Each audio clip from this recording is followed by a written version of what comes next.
작은 서점.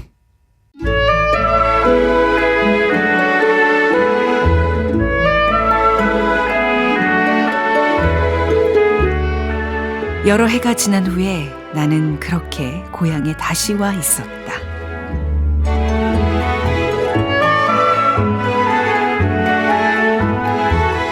안녕하세요. 작은 서점 아나운서 최원정입니다. 1967년에 발표된 밀란 쿤데라의 첫 소설 농담, 첫 문장으로 문 열었습니다. 주인공은 농담 한마디를 잘못했다가 그게 화근이 되어 인생의 방향이 다르게 흘러가기 시작합니다. 역사적, 정치적으로 혼란스러웠던 체코슬로바키아가 공산화되던 시대, 과연 그 농담은 무엇이었을까요? 이 소설의 이야기는 잠시 후 편집자의 방에서 자세히 다뤄보겠습니다.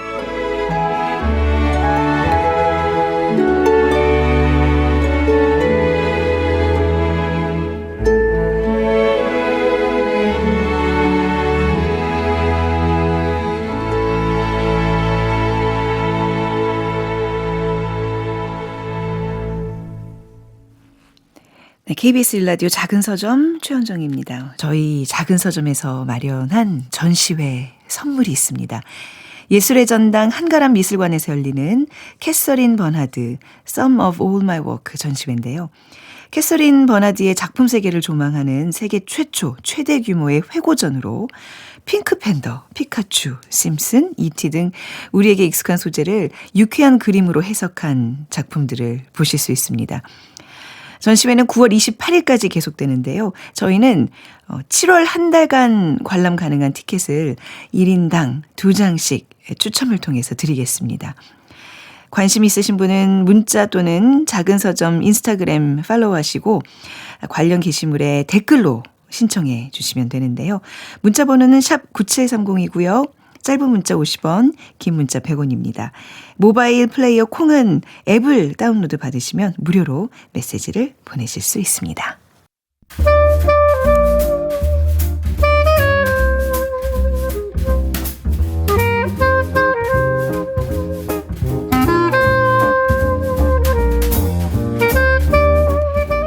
작은 서점의 신진 사대부입니다. 해외 문학 작품팀 편집자의 방.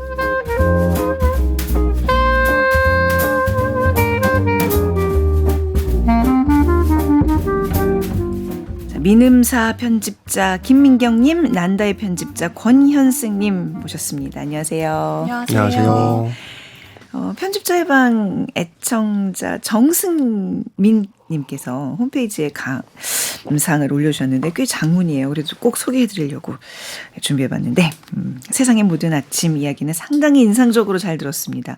이전 회차들도 좋았지만 특히 끼냐리의 책은 별 정보 없이 혼자 읽었을 때 조금 어렵게 느껴질 수도 있는 책인지라 주제면에서도 흥미로웠고요.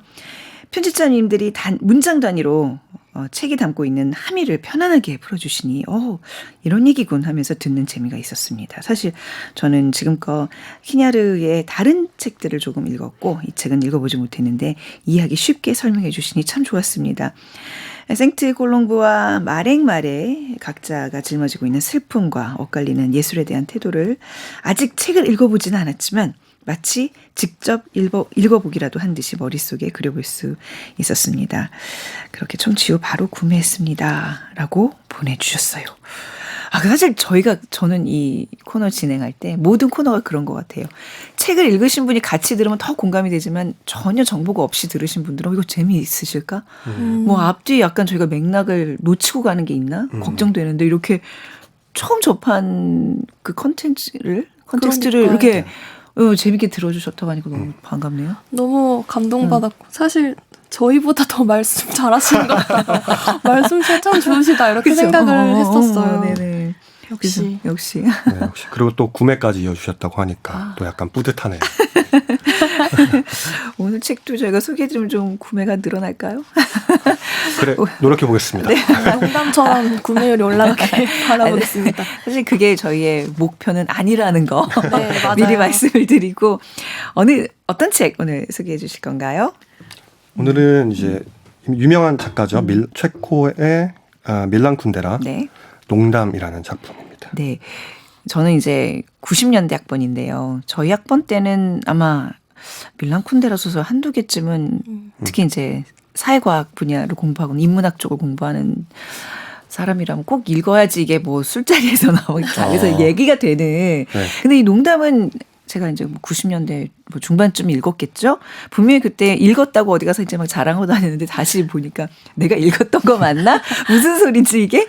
쉽지만은 않은 책이었어요. 네. 네. 그래서 우리 좀 차근차근 줄거리부터 좀 짚어가면서 얘기를 시작해 보도록 하겠습니다. 네. 우선 배경은 네. 1차 세계대전 직후 1948년 체코의 프라하인데요. 거기에 이제 막 대학생이 된 그리고 공산당원에서 아주 열심히 일원으로 활동하고 있는 20살 청년 루드비크가 주인공입니다. 네. 그는 여름방학이 됐을 때 그때 이제 참 잘 해보려고 하던 여자친구가 있었어요. 그 사람의 한심을 사려고 엽서에 농담 한마디를 써서 보냅니다. 네. 거기에는 이렇게 써 있었어요. 낙관주의는 인류의 아편이다. 건전한 정신은 어리석음의 악취를 풍긴다. 트로츠키 만세! 라고 써서 보낸 거예요. 근데 이 별거 아닌 이 엽서 한 장, 단 3줄로 루도비크는 바로 계약하자마자 사상검증위원회에 회부돼서 네. 당에서도 축출되고 대학에서도 퇴학당하게 됩니다. 그뿐만 아니라 가장 믿고 있었던 중마고 친구 파벨도 네. 그 축출에 동참을 하는데요. 정치사범이 되어가지고 군부대에 배속되어서 석탄 캐는 일을 합니다. 거기서 무려 9년이라는 시간을 보내게 되는 거죠. 청춘을 다 여기에 바친 거예요. 네, 말 그대로 농담 한마디를 잘못했다가 네. 거의 10년 가까이 나락에 가버리게 됩니다. 그리고 그 와중에 막 뭐 다른 여자랑 사랑을 해보려고 하지만 처참히 실패하고 인생이 풀리지가 않고 있어요. 예. 그렇게 15년이 지난 어느 날 우연히 아까 그 나를 배신했던 친구 파벨의 아내 헬레나를 우연히 만나게 되는데요. 아, 잘됐다 하고 루드비크는 나를 나락가게 한 이 파벨에게 나는 복수를 해야지 하고 복수를 하게 되는데요. 네. 그 방법이 이제 조금 놀라우실 수 있겠지만 네. 그 헬레나와 오직 복수를 위해 부적절한 하룻밤을 하고 네. 처참히 버려버립니다. 네, 그 아내를 농락을 하겠다. 그렇죠. 그런 거죠. 네. 그래서 그 헬레나는 충격에 빠져 사실 헤어나오질 못하는데요.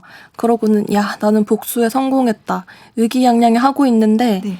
길에서 파벨을 우연히 만나요. 루드비크가. 근데 파벨은 아무 타격감도 없이 오히려 자기도 불륜을 하고 있어서 네. 어떤 여대생이랑 같이 길을 걸어가고 있었던 거예요. 네. 그걸 보고 아 루드비크는 깨닫습니다. 네. 아 복수 이런 거 다 소용없었구나. 내 인생 자체가 거대한 농담이었구나 하는 거를 깨닫게 되는 내용입니다. 네. 되게 허무하죠. 끝에 참 허무하죠. 이게 농담이구나. 정말 우리 인생이 이런 거구나. 네? 정말 이렇게 어찌 보면 정말 조롱과 그죠? 이렇게 우픈 이런 일들이 너무 많이 벌어지는구나. 근데 이렇게 줄거리를 이렇게 일목요연하게 해주시니까 너무 재밌는데 이 책의 맹점은 장마다 그 이제 사람 이름들이 나오면서 시점이 계속 바뀌어요. 그래서 맞아요. 누구 얘기지 이게 갑자기 왜 갑자기 나는 하는데 왜 앞에서 나왔던 그 사람이랑 겹치지? 그게 굉장히 헷갈렸거든요. 근데 이렇게 듣고 다시 책을 읽으면 조금 더 쉽게 와닿을 것 같아요. 이게 좀 밀란 쿤데라가 워낙 또 좀 책을 어렵게 쓰는 걸로 유명한 거죠. 약간 예. 기교를 많이 기교. 넣는다고 보시도 될 것 같아요. 네, 네네. 네. 어떤 작가인지 좀 네. 소개 좀 해주실까요? 일단 체코 아까 이제 말씀 네. 그 소설 배경처럼 체코에서 태어난 작가고요. 1929년에 태어났고 네. 원래 초반에는 이제 영화 아카데미에서 영화하고 문학 강사로 일을 했다고 그래요. 근데 네. 이제 그런 정기적인 사실을 제가 있었던 책을 읽어보니까 아주 인기가 많은 강사였다고 강사력이 되게 그 강의력이 엄청 좋아서 그러니까 되게 학생들이 잘 따르는 강사의 네. 형을 상상하시면 될 것 같은데요. 일단 그 당시에 체코의 사회 분위기를 한번 말씀을 드리면은 네. 딱 29년에 태어났으니까 쿤데라가 20, 30대 때는 이제 딱 전후 네. 세대겠죠.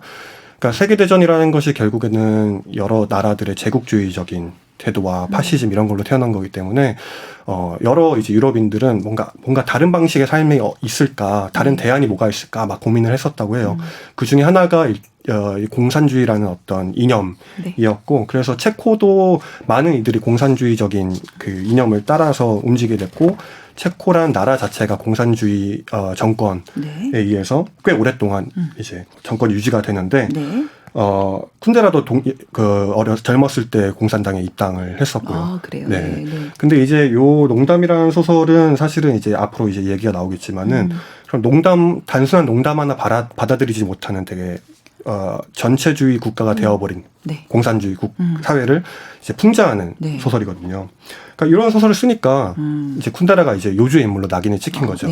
그래서 67년에 출당을 당해요. 그 67년이라는 연수가 중요한 게 그 이후에 68년 다음에 일종의 체코의 민주화 운동이었던 프라하의 봄이 있었거든요. 근데 이게 안타깝지만 또 짧게 피었다가 실패를 합니다.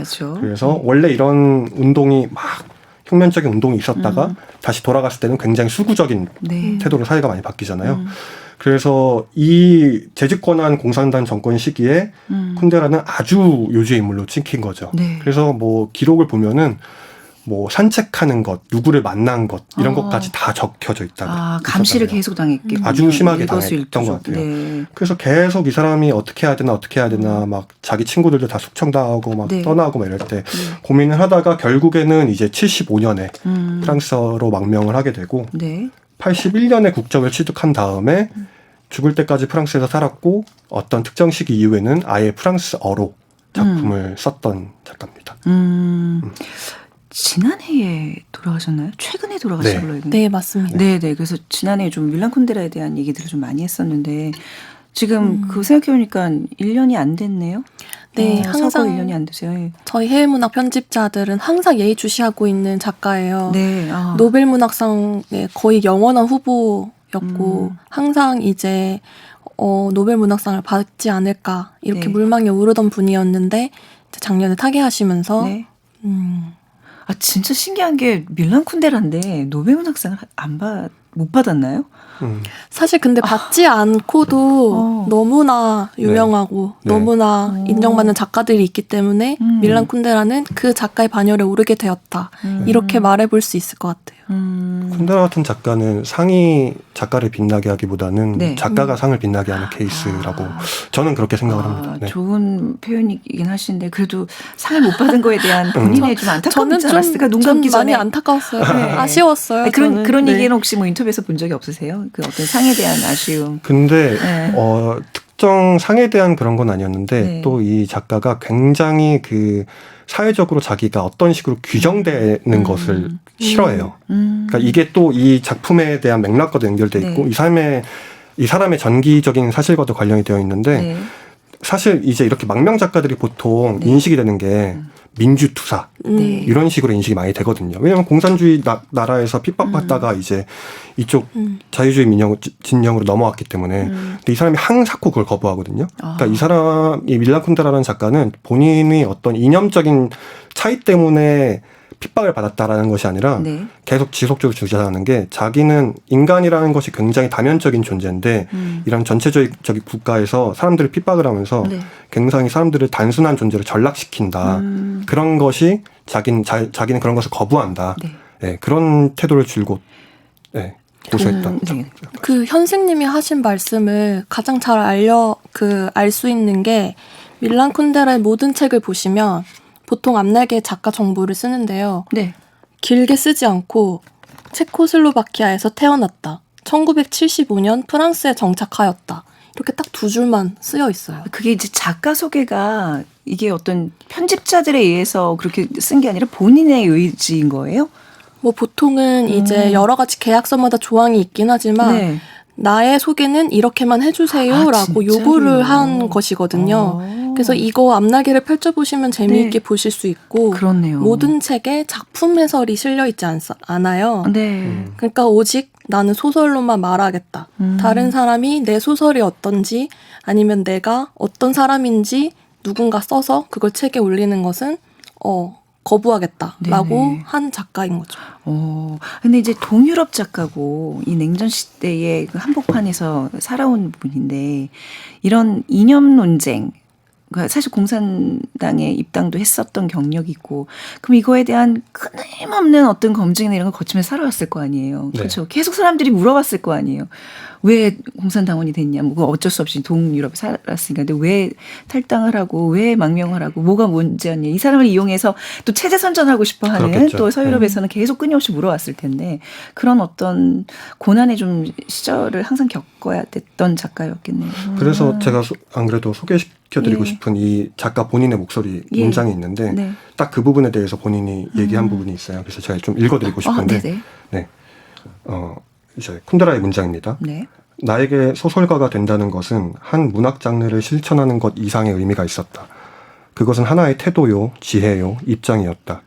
그 어떤 정치, 종교, 이념, 도덕, 집단성의 동화도 철저히 배제하는 하나의 입장이었다. 그래서 나는 다음과 같은 이상한 대화를 하게 되었다. 쿤데라 씨, 당신은 공산주의자입니까? 아니요, 나는 소설가입니다. 반체제주의자입니까? 아니요, 나는 소설가입니다. 당신은 좌파입니까? 우파입니까? 어느 쪽도 아닙니다. 나는 소설가입니다.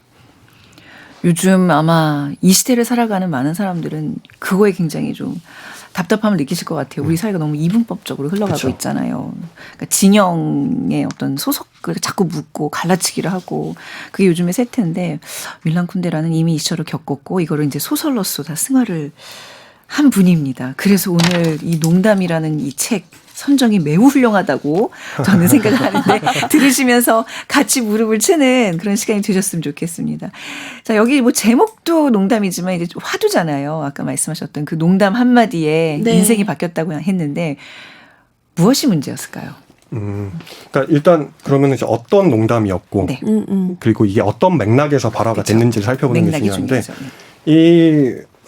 이 인물이 루드비크라는 인물이 농담을 던진 게 대학생이에요. 대학생 그럼 한 1, 2학년이라고 치면 될 것 같아요. 20살 정도 네, 되는데. 그러니까 갓 이제 성인 돼갖고 모든 게 행복한 시기죠. 네. 실제로 이제 이 루드비크라는 인물에게는 이제 마음에 드는 여성이 있었는데 마르게타라는 여성이었죠. 근데 이제 이 친구가 이제 요즘 표현으로 하면은 여름 방학이 돼서 마르게타는 좀 잘해보고 싶은 거예요. 그러니까 따로 시간을 좀 내보고 싶은데 마르게타가 자기는 그 공산당 요즘 말로 치면 여름 캠프 같은 네, 거 리더십 캠프를 네. 간 거예요. 마르케타는 네. 루드비크랑은 다르게 굉장히 고지식하고 네. 정말 당에 충성하는 그런 여성이었던 거죠. 그래서 캠프에 간 동안 못 본 거예요, 서로. 네. 그때 이제 한번 웃겨주려고 웃겨주려고. 엽서를 써서 보낸 거죠. 네, 웃겨주려고였어요. 네, 네, 진지한 게 아니었어요.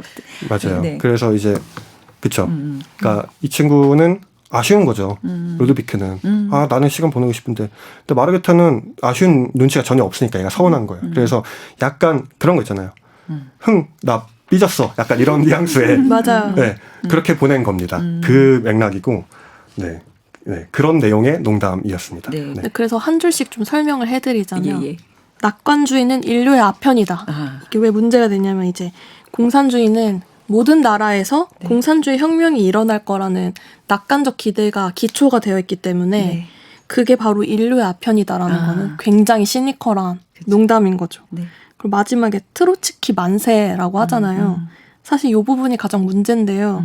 트로츠키라는 사람은 소비에트 연방의 마르크스주의 이론가였는데 네. 공산당에서 제명되고 네. 스탈린에 의해서 쫓겨나서 멕시코에서 암살당하는 사람입니다. 네. 그러니까 공산당의 입장에서 보면 우리의 가장 큰 배신자인 그렇죠. 거죠. 스탈린의 정적이면서. 그 사람한테 만세라고 했다라는 것은 사실 좀 선을 많이 넘은 농담이긴 합니다. 낙관주의는 인류의 아편이다. 이게 예전에 왜 마르크스가 종교는 인민의 아편이다라고 맞습니다. 한 거를 이제 약간 패러디를 한 건데 그냥 패러디한 농담인 거예요. 그렇죠? 근데 왜 굳이 트로츠키 만세까지는 왜? 그러니까 저도 보면서 아유 농담도 농담을 받아들일 수 있는 사람한테 해야지. 굉장히 그 원론적인 사람이었잖아요. 이 여자는. 그러니까 이거를 받아들고 이제 덜덜덜 떨면서 주변에 이제 사람들과 공유를 해버린 거죠. 그쵸. 공유를 한 건가요? 아니면 어떻게 뭐였죠? 공유를 공유한 했죠. 거죠. 그렇죠.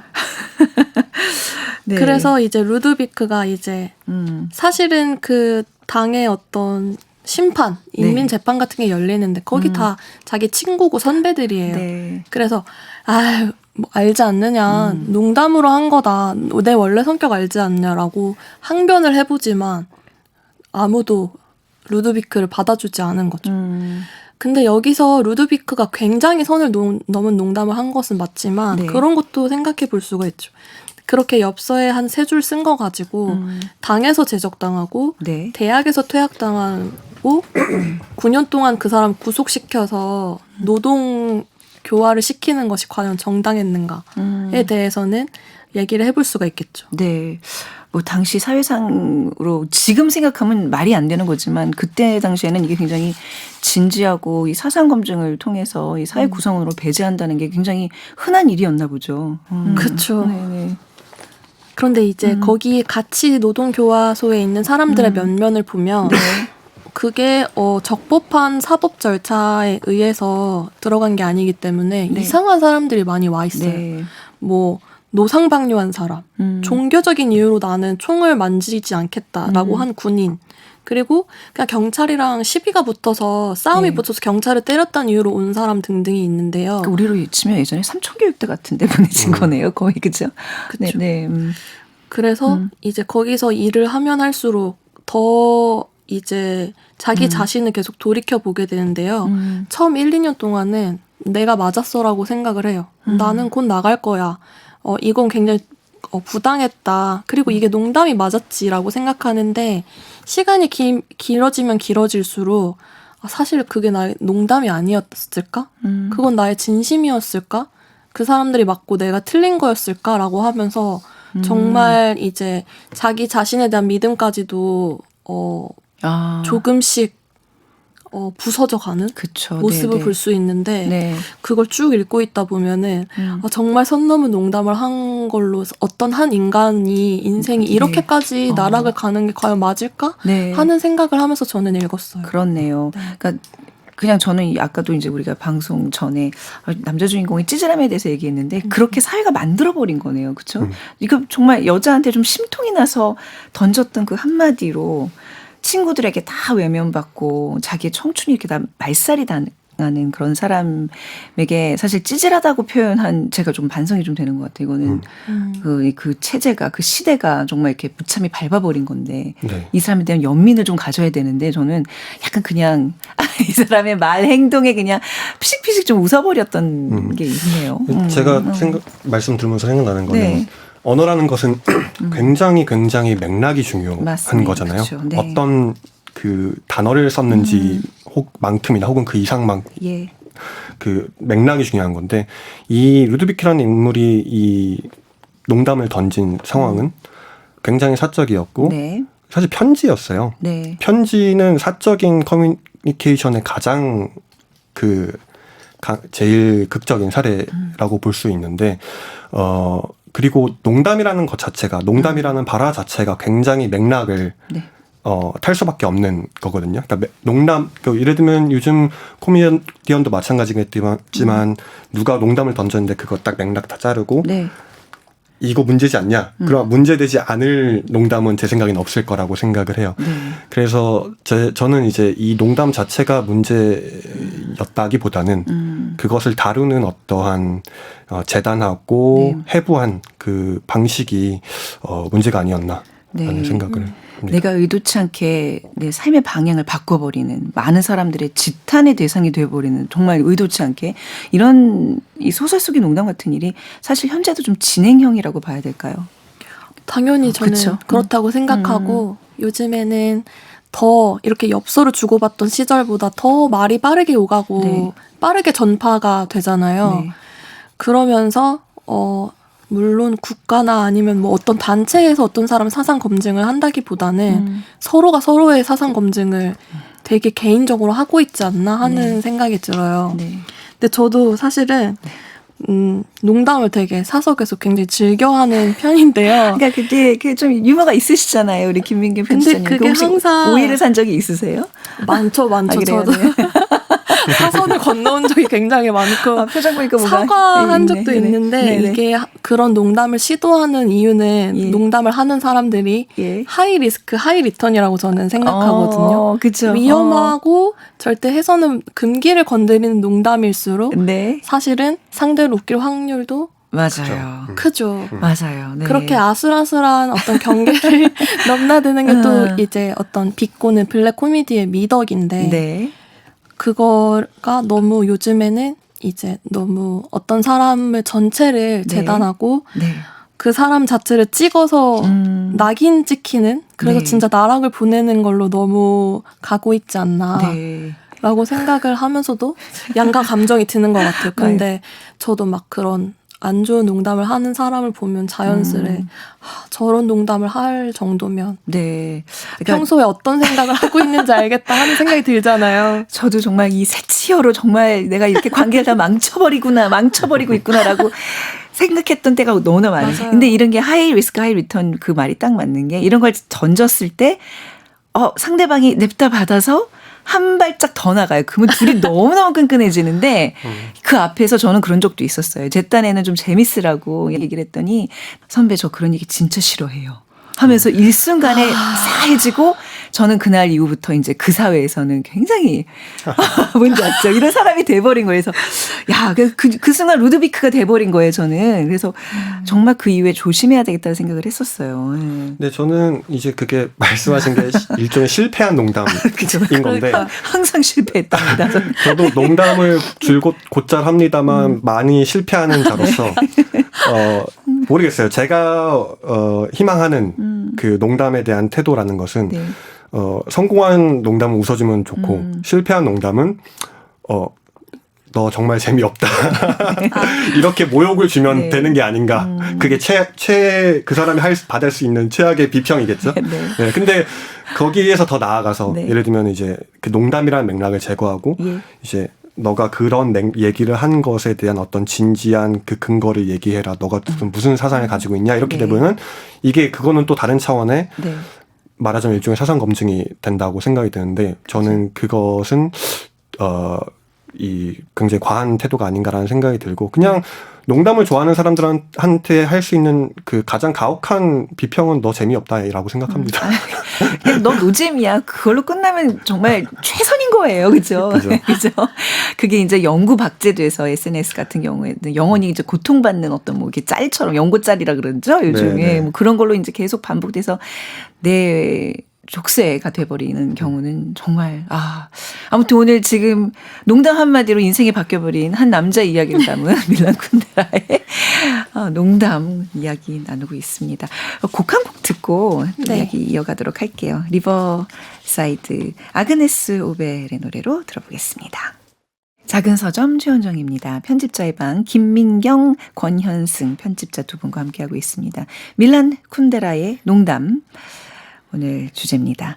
말 한마디 잘못했다가 하루아침에 이제 인생의 경로가 그야말로 이탈되면서 꼬여버리는 일들. 우리 현대사의 어떤 역사적 인물 같은 경우도 마찬가지인데 남의 얘기가 아니고 개개인마다 다 경험들이 있으시겠고 이 루드비크 당사자는 지금 얼마나 억울한 삶을 시작을 해야 되는 걸까요? 이거 굉장히 답답했어요. 이 부분 보면서.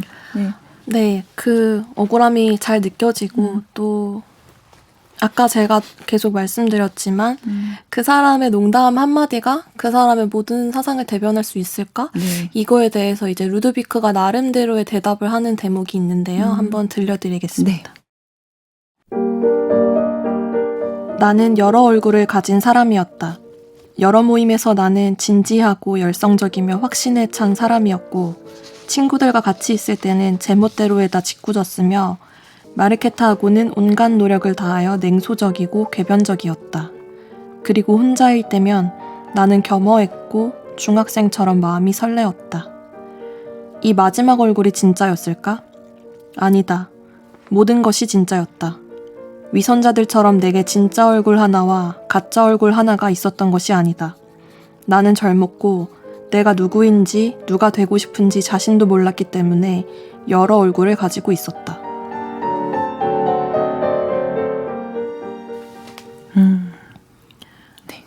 저는 사실 근데 이 문장에 참 공감을 많이 하거든요. 네네. 뭐 페르소나 아니면 자의식이라고 하죠. 남들의 눈에 내가 어떻게 비치는지에 대한 인식. 근데 그게 현대사회를 사는 사람들한테 하나만 있는 사람은 사실 없을 거라고 생각하고, 이 무리에 가면 이런 사람, 부모님과 함께일 때는 이런 사람, 네. 회사 생활할 땐 이런 사람, 이렇게 각자의 자아가 있는데 네. 그런 것들 사이에서 어떤 무리 안에서 통용되는 어떤 언어들이 있고 농담이 네. 있을 텐데, 그걸 다른 사람들이 다 보는 무대 앞에서 하는 거랑은 좀 다르게 해석되어 하는 것들이 있는데요. 그런 점에서 루드비크의 이 항변이 저는 좀 공감이 많이 됐었습니다. 어떠셨어요? 저는 그래서 아까 농담 혹은 그냥 말이라는 것 자체가 굉장히 맥락적이고 네. 맥락에 따라서 여러 의미를 가지고 있다라고 말씀을 드렸잖아요. 근데 그게 그대로 인간에 대한 해석과, 그러니까 쿤데라가 말하는 인간은 되게 다면적인 존재다라는 해석과 이어지는 것 같아요. 그러니까 언어가 되게 다면적이듯이 인간도 되게 다면적이고, 네. 그래서 그런 것을, 근데 이 소설 속의 상황이 문제가 되는 것은 나는 이런 사람이고 저런 사람인데, 루드비크는, 근데 국가라는 권력이 아니야, 너는 변절자야, 이렇게 폭력적으로 규정을 하게 되면서 문제가 생기는 거잖아요. 그렇죠. 네. 예, 그게 또 쿤데라라는 작가 아까 말씀드린 맥락과 본인이 왜 민주투사가 아니라고 얘기를 하는지와 또 연관이 되는 것 같아요. 그러니까 네. 이 사람이 줄곧 해오고 싶던 얘기는 네. 인간이라는 게 굉장히 다양한 면모를 가진 존재고, 그런 것들을 그냥 그것 자체로 서로 바라봐주면 좋겠다라는 메시지를 던지고 있다라고 생각을 합니다. 네. 이 루드비크 같은 경우도 이제 본인이 대단히 뭐 공산주의에 심취해 있거나 이런 게 아닌데, 이제 대학생을 하면서 그냥 중거 집단에 어울리기 위해서 그 결속력을 위해서 그냥 입당해서 당원이 된 거잖아요. 그죠? 당원으로서 이제 학생으로서 생활했고. 근데 이제 우연찮게 이렇게 오해를 받았어요. 근데 저는 약간 그 태도에서 좀 마음에 안 들었던 게, 본인이 의도한 바가 전혀 아니었는데 조금 더 극렬히 저항을 하면서 예, 아니다라고 하거나 아니면 이렇게 오해를 받은 이상 아니면 이렇게 자기를 폭력적으로 이렇게 몰고 갔던 이 공권력에서 더 극렬히 저항을 하든가, 이도 저도 아니고 그냥 혼자 되게 나약하게 되게 시간이 흘러가면서 그냥 그런 억압에 그냥 순종하는 그런 모습이었거든요. 이런 좀 약간 공감이 좀 되진 않았어요. 뭔가 너무 이 시대에 사는 젊은 사람들의 모습이었나. 근데 그 외에도 그냥 치열하게 살았던 사람들도 분명히 있는데. 그런 말씀해주신 선택들이 네. 굉장히 네. 정의롭고 네. 막 배포가 크고 예. 그런 주인공이라면 아마 그렇게 했을 텐데, 사실 우리의 루드비크는 그런 사람이 아닙니다. 저는 오히려 이 점이 되게 현실적이라고 생각했던 게요. 네.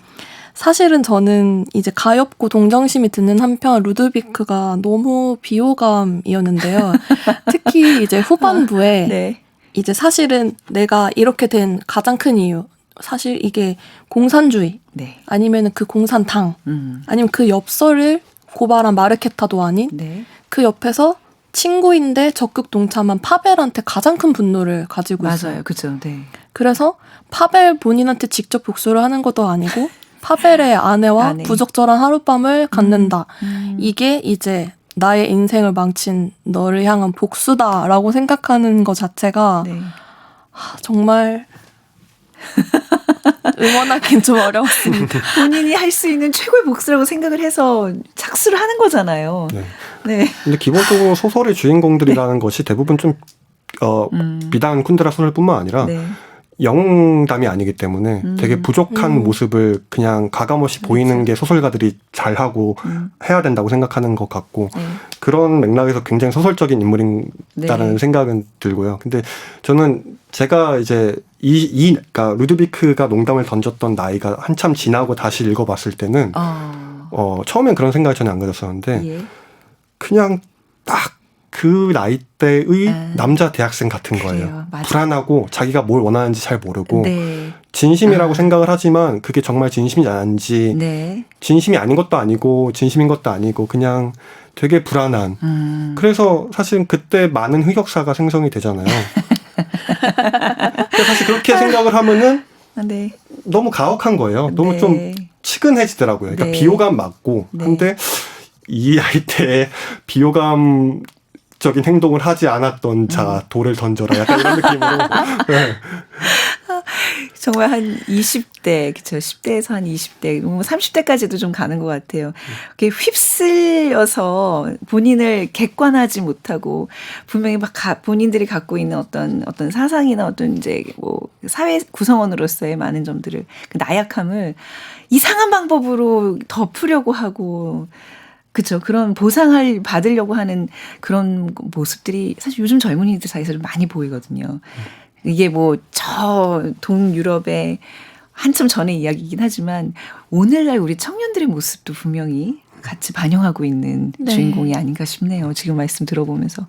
근데 롤러코스터를 타듯이 루드비크를 네. 읽는 내내 네. 싫어했다가 측은했다가 싫어했다가 측은했다가 하는데 네. 마지막에 이제 파벨을 길에서 우연히 마주친다고 했잖아요. 네, 네. 그때 이제 복수고 뭐고 아무것도 아니었네라는 걸 느끼는데 그때 이제 루드비크가 마음속으로 무슨 생각을 하냐면 파벨이 혹시 나한테 사과할까 봐 너무 두렵다. 죽을 것 같은 공포를 느낀다라고 하거든요. 예. 왜냐하면 자기가 그렇게 살았던 처절하게 살았던 지난 15년이 그냥 파벨의 사과 한마디로 등가 교환이 되는 게 너무 두려웠던 거예요. 네. 파벨이 막 오랜만이네. 그래 그때는 우리가 너무 심했지 미안했어. 그 한마디면 진짜 라고 해버리면 내 존재의 이유가 없어지는 거잖아요. 부정당하는 그렇죠. 거잖아요. 그래서 그때 오히려 깨닫는 거예요. 네. 삶이라는 게 굉장히 거대한 농담이다. 내가 15년 전에 한 말이 농담이라는 걸 인정하려면 인생이 나한테 하는 농담도 나는 받아들여야 된다라고 생각을 하는 거예요.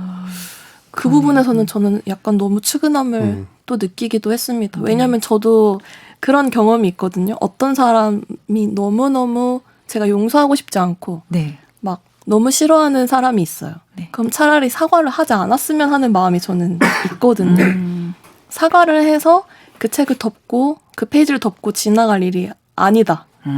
나에겐 현재 진행형인데 그 사람한테 마침표로 끝나는 것이 아직까지 납득할 수 없을 때는 네. 차라리 사과를 안 했으면 좋겠다. 네. 끝까지 뻔뻔하게 있어줬으면 좋겠다 하는 생각이 들 때도 있거든요. 네. 그래서 그런 데선 좀 측은하기도 맞아요. 했어요. 네. 복수는 나의 힘. 그 힘으로 그 그쵸. 견뎌왔던 많은 그죠, 맞아요. 세월을 진짜 한순간에 다 지워버리는 게 너무 억울한 거잖아요. 그것도 그쵸. 나의 의사가 아니라 그 상대가 마치 용서하듯이 한마디 던진다는 거. 그거 굉장히 또 재밌는 분석이었습니다. 네. 네. 그러니까 약간 좀 자의식 과잉인 거죠. 음. 루드비크는 계속 이렇게 생각한 거예요. 그 노동 교화를 하면서도 삶이 나한테 이런 일을 던진 거 이거 나한테 무슨 대단한 이유가 있을 거야. 네. 나를 얼마나 그릇이 큰 사람으로 만들려고 이런 시련을 줄까.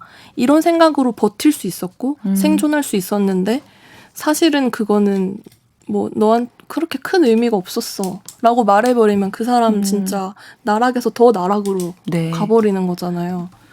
그럴 순 없었던 거겠죠.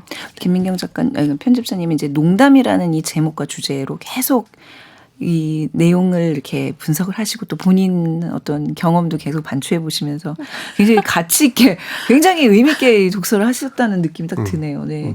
저는 이제 여기 그 좀 맥락에서 조금 벗어나는 에피소드였던 것 같긴 한데 루드비크가 이제 그 교화 생활하면서 루치에라는 여자와 사랑에 빠지잖아요. 소설 속에서 보면 저는 이 부분이 가장 박진감 넘치게 막 되게 재미있게 묘사가 됐다고 맞아요. 생각하거든요. 그렇죠. 막 철조망 너머로 막 사랑을 하고 여자가 그래도 이 남자를 사랑하는 마음에 계속 뭐 꽃도 갖다 주고 철조망 건너편에서 막 서로 지켜보면서 그러다가 어느 날 그 이제 하룻밤 타령을 결심하고 여자를 찾아가서 하룻밤 보내려고 하는데 여자는 너무나 강경하게 거부를 하면서 두 사람의 사랑이 깨져버립니다. 근데 나중에 알고 보니까 이 루치에는 과거에 어떤 남자들로부터의 어떤 아픔이 있었기 때문에 이 루드비크를 받아들일 수 없었던 건데 루드비크는 그냥 이 여자를 버려버린 거예요. 그래서 저는 여기서 이 루치의 삶이 굉장히 마음 아프게 느껴졌고 이 중간에 이 에피소드를 왜 넣었지? 그것도 조금 의아했지만 아무튼 가장 재밌게 읽었던 부분이기도 하고 네. 그 부분도 굉장히 인상적이었어요. 네. 그러니까 뭐 그것도 결국에는 자기는 그렇게 과거에 내가 굉장히 가슴 아픈 사랑을 생각했는데 루치아는 아니었구나라는 깨닫는 지점이 있잖아요. 네. 그러니까 마지막 후반부에 들어가면 들어갈수록 루도비키가 계속 직면하는 거는 일종의 삶의 아이러니인 것 같아요. 네. 근데 아까 민경 편집자님께서 말씀하신 것처럼 여기는 이 작품에는 큰 농담 두 개가 있는데 네. 하나는 루도비키가 한 농담이고 그다음에 루도비키가 복수의 마지막에 세계가 자기한테 던진 것을 경험하는 농담이 있고 이런데 결국에는 둘 다 되게 아이러니한 상황에 직면하게 되는 것 같고 그러면서 이제 루도비키라는 인물이 계속 이제 결론적으로 도달하는 거는 이게 되게 무의미하구나. 내가 복수를 하려고 결심을 했던 것마저도 네 그런 생각들을 계속 거치면서 작가의 마지막 작품이 무의미의 축제거든요. 네. 네, 근데 그걸 되게 긍정적으로 작가는 바꿔서 이야기를 해요. 예. 네, 그런 식으로 또 이야기가 바뀔 수도 있다는 점. 그렇죠. 네, 네.